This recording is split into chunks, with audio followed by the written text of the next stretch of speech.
don't worry about your work, you give it up. What do you want? You want a roof? I'll give you. You want food every day? I'll give you.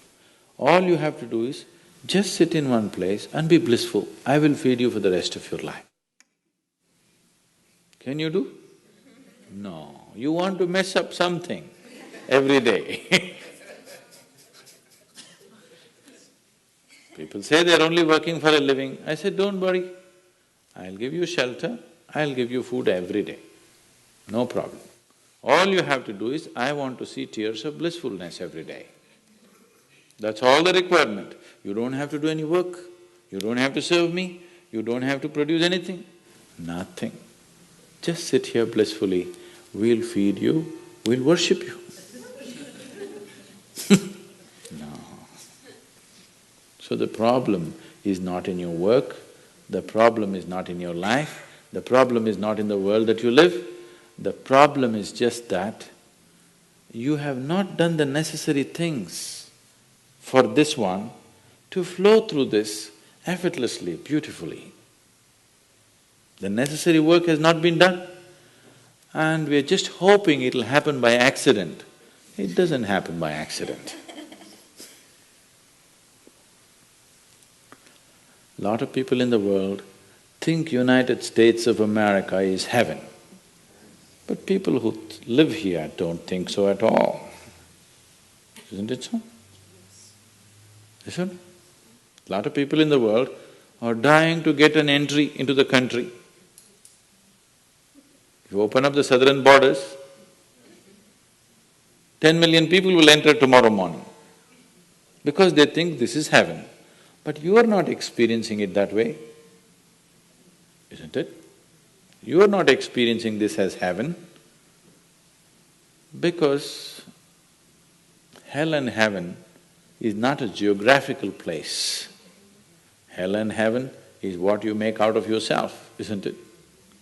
Too much talk about heaven has been going on because there are too many people who made a hell out of themselves.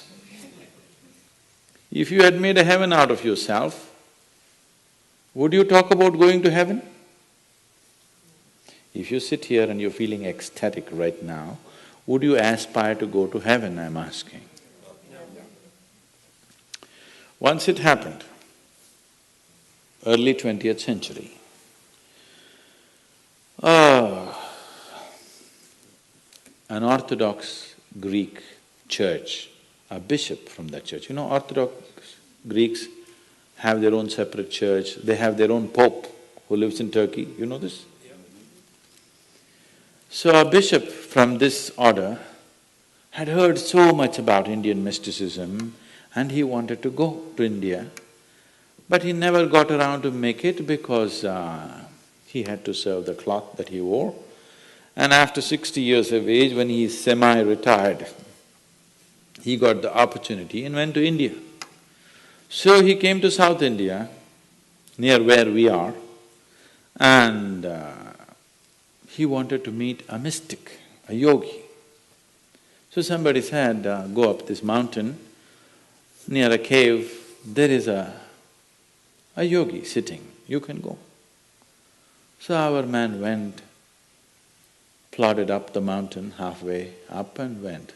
In front of a cave, an old man with a gentle smile upon his face was just sitting with his eyes closed.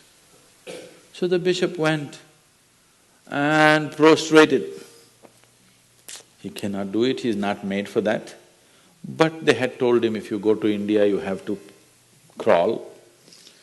He prostrated like this and with all his four limbs he got up.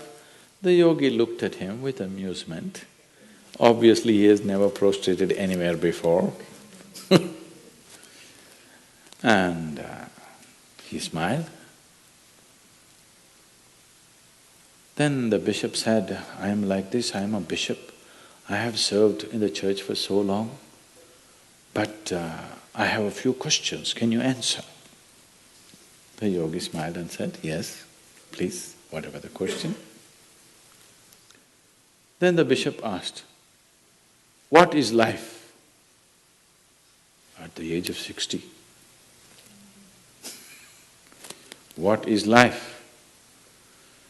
So the yogi closed his eyes, became very blissful and said, life is like the fragrance of a jasmine on the spring breeze.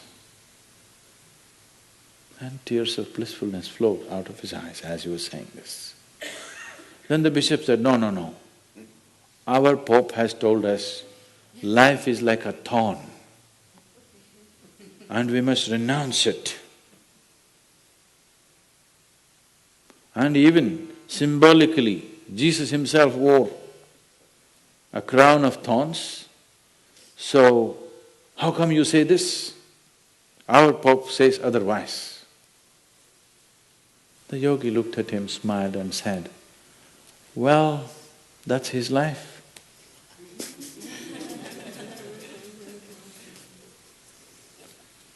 So, what you make out of it is not because of where you are, what you are, it is just what you make out of it, isn't it? Yes. So, have you created the necessary mechanism? Have you created the necessary system? Have you created the necessary ingredients within you to make this like the fragrance of jasmine on a spring breeze and not a thorn? If it's a thorn, we must pluck the damn thing out, isn't it? Isn't it so?